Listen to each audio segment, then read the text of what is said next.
રાજ્ય સરકાર ગુજરાત પવિત્ર યાત્રાધામ વિકાસ બોર્ડ તથા શ્રી આરાસુરી અંબાજી માતા દેવસ્થાન ટ્રસ્ટના સંયુક્ત ઉપક્રમે વિશ્વ પ્રસિદ્ધ યાત્રાધામ અને આદ્યશક્તિપીઠ અંબાજી ખાતે તારીખ 12 થી 16 ફેબ્રુઆરી 2024 દરમિયાન શ્રી 51 શક્તિપીઠ પરિક્રમા મહોત્સવનું ભવ્ય આયોજન કરવામાં આવ્યું છે,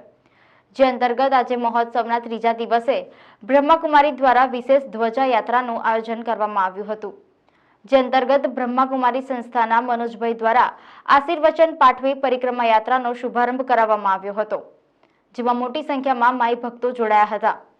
શ્રી આરાસુરી અંબાજી માતા દેવસ્થાન ટ્રસ્ટના વહીવટદાર સિદ્ધિ વર્મા સહિતના અધિકારીઓ, સામાજિક ધાર્મિક સંસ્થાઓના પ્રતિનિધિઓ સહિત મોટી સંખ્યામાં ભાવિક શ્રદ્ધાળુઓ સહભાગી બન્યા હતા।